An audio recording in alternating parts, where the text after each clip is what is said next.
They say power protects itself. But what happens when the people who claim to expose corruption start burying the evidence themselves? Because what just happened inside Congress wasn't a debate. It was a public unmasking. A senior lawmaker got called a useful idiot, and the files at the center of that fight might contain the most explosive secrets Washington has ever tried to bury. For years, these Epstein files were treated like a myth, whispered about in comment sections, fueled by podcasts and outrage posts, wrapped in the idea that somewhere in those documents was proof of a secret network of elites. Thank you, Mr. Chairman. Let's go through the history of the Epstein files. During the Biden administration, this was cause celeb number one for the extreme MAGA right, that there was some massive conspiracy to hide Democratic political involvement in Jeffrey Epstein's sex trafficking ring. It was promoted and perpetuated by Kash Patel and Dan Bongino over and over and over again. It is probably the #1 conspiracy theory on the online MAGA right. And it was pushed and pushed and pushed that they had to release the files, they should release the files. And Donald Trump was asked on the campaign trail, should the Jeffrey Epstein files be released? And he said yes. Donald Trump comes into office, and Pam Bondi releases a small portion of the Epstein files that had primarily already been public. There's an uproar on the right and by many, many members of Congress about why the Epstein files were not being released. Pam Bondi says, she writes a memo or an email saying that she wants an explanation for why there aren't more files that are released within 24 hours, and that within 2 weeks she intends to release them. Then the FBI spends tens of thousands of hours going through the files to redact them. Redact, obviously, what you would need to redact, which is the identification information and any other information about the victims. That lasts a couple months. All of a sudden, it goes quiet. It goes quiet. Suddenly, Congresswoman Luna and others who have been pushing so aggressively for the Epstein files to be released decide we're going to stay quiet. And all of a sudden, they're not released.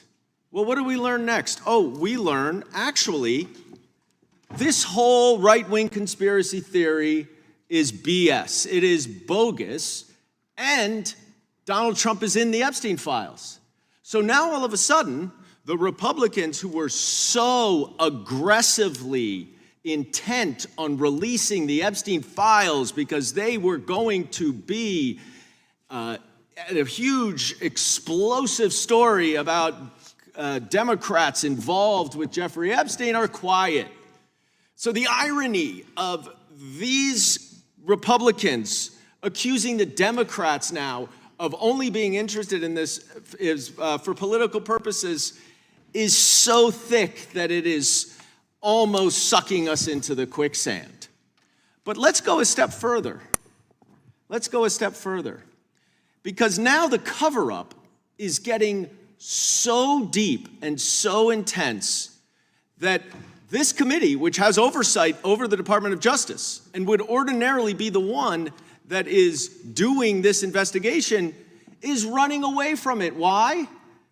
Because Chairman Comer is the useful idiot who will do the cover-up for Donald Trump. And what does that mean? Oh, well, now there is an oversight investigation, but you know what they're not asking for? Those kind of comments, and he knows that.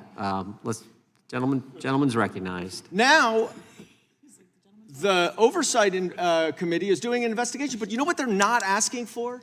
You know what you did not put in the rule to confirm that investigation? We're not asking for the documents that were used to open the investigation, who provided the information. They're not asking for witness statements, victim witness statements. They're not asking for recordings that may exist. They're not asking for any of the evidence that might include Donald Trump. And rather than acknowledge that you're just trying to cover up for Donald Trump's knowledge and involvement in the Jeffrey Epstein scheme, you're trying to accuse us of being interested. And there's one more point that I will say quickly. This conspiracy theory that you pushed for years is bogus. And when it comes out to the American people that it is bogus, then they will know that all of your other conspiracy theories are also bogus, and your credibility is nil. And I yield back. And for the longest time, it was the right's rallying cry: release the files, expose the truth, show the world what they're hiding. But the moment came, and something strange happened. When power changed hands, the crusade for transparency went silent. The same voices that once demanded exposure suddenly forgot their favorite phrase. The noise stopped, the outrage cooled, and the cameras turned away. And then, one congressman decided to pull the curtain back on why. Representative Dan Goldman didn't just speak out.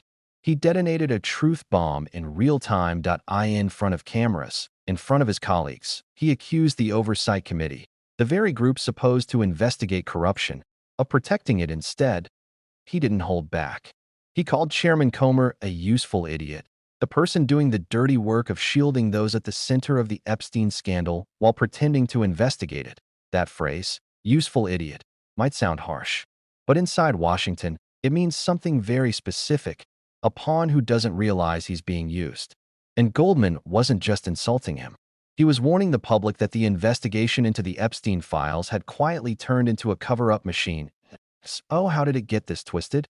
Let's rewind. The obsession with the Epstein files didn't start with the hearings or the outrage clips. It started years ago, back when these documents became the internet's favorite mystery. There was a belief that hidden inside were names, powerful names, linked to Epstein's network. Every thread online promised a list, a revelation, a final exposure of who was involved. And as the rumors grew, it became a political weapon. Influencers turned it into content. Commentators turned it into outrage. Politicians turned it into a talking point. They built a movement around the idea that one group, the establishment, the other side, was hiding the truth about Epstein's connections. And it worked. For a while, because outrage spreads faster than facts. Then came the day the files could actually be released that a well-known official, Pam Bondi, stepped in to oversee it. People expected transparency.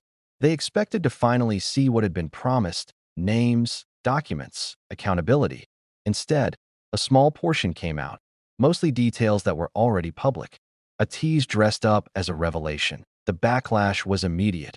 Even Bondi's allies demanded answers. Why were so few pages released? What was taking so long? Bondi responded with a firm promise. She'd find out, and she'd make sure the rest were released soon. Within days, the FBI was tasked with combing through the documents, redacting private victim information, and preparing them for public release. And then, just like that, the lights went out. No more updates, no more press conferences, no more release the files. The people who'd once made their careers on demanding transparency suddenly changed the subject. Why?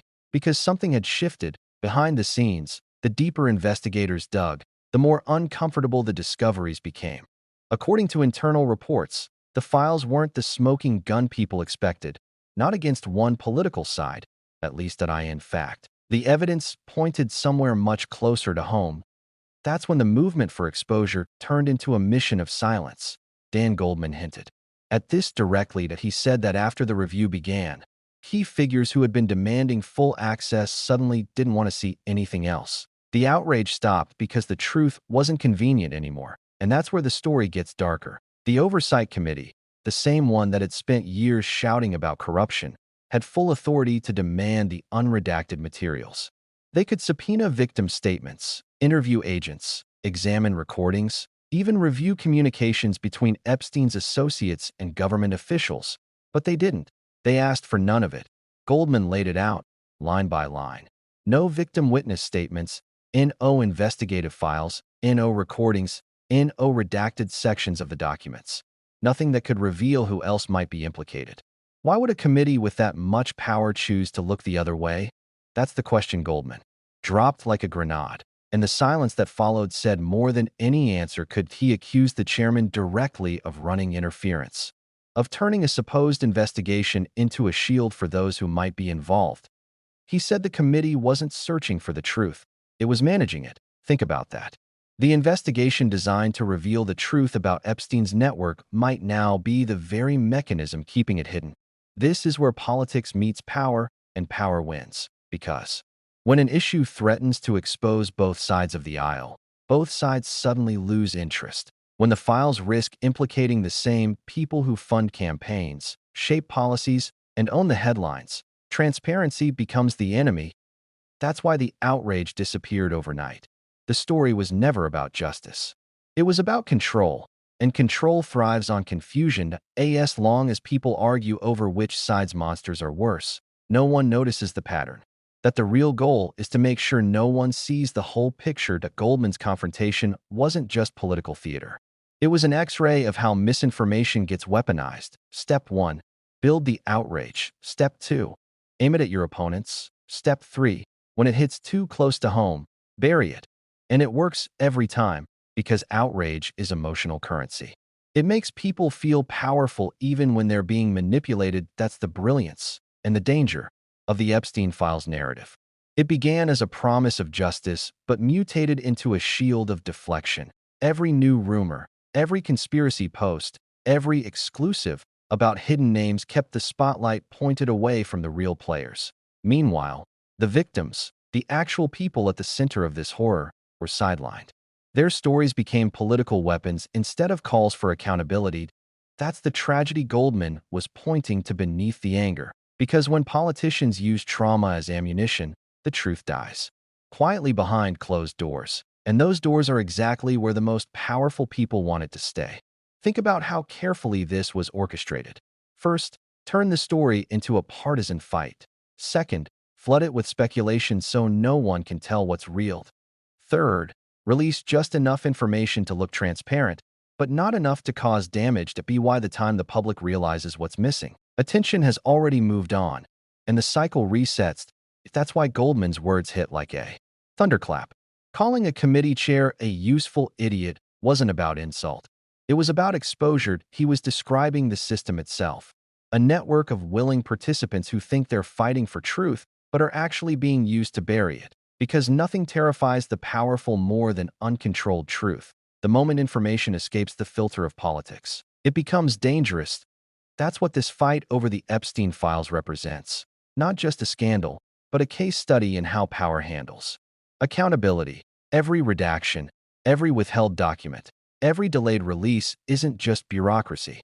It's choreography, the dance of distraction, the illusion of progress. And if you look closely, the same pattern repeats across every major scandal in recent memory. That there's the outrage, the hearing, the promise of answers, followed by silence, distraction, and a new controversy to replace the old one. That it's not incompetence. It's design. Because the moment the public stops demanding to see, those in power stop pretending to show. Goldman's confrontation may have looked like just another hearing clip, but beneath the shouting was a rare moment of honesty. The people demanding accountability are sometimes the same ones ensuring we never get it. And that's the story no one wants to talk about. Not the names in the files, but the hands keeping them sealed. This isn't just about politics. It's about how information is controlled, how outrage is managed, and how truth becomes a casualty in the fight for power. The Epstein files may symbolize one scandal, but they reflect something far bigger, a system that thrives on half-truths and hidden deals. Because if transparency ever truly won, too many people would lose. The irony is that the people still shouting, "Release the files," don't realize they already got what they asked for. A handful of redacted pages and 1,000 unanswered questions. That's how the game is played. Give the crowd a fragment, watch them fight over it, and move on. Meanwhile, the rest sits in locked drawers, protected not by law but by loyalty. And every time someone like Goldman tries to pull that drawer open, the entire machine moves to shut it again. That it's not about left or right. It's about who controls the narrative. Because as long as truth is filtered through politics, no one ever sees the whole story. That's the message hidden in that hearing moment. The real reason he called out the chair, the reason that exchange went viral. It wasn't about insults. It was about the silence that follows when exposure gets too close. And maybe that's what scares them most, that someone finally said it out loud. Because once you realize how many people benefit from keeping the truth blurred, you stop believing that anyone in power actually wants it clear. And if you've watched this far, it means you already understand how deep that silence goes. So here's your reminder. Question everything. Because the people telling you what to believe might just be the ones deciding what you're allowed to know. If you found this breakdown valuable, hit that subscribe button, drop a like, and turn on notifications, because the next chapter of this story might be the one they really don't want you to hear.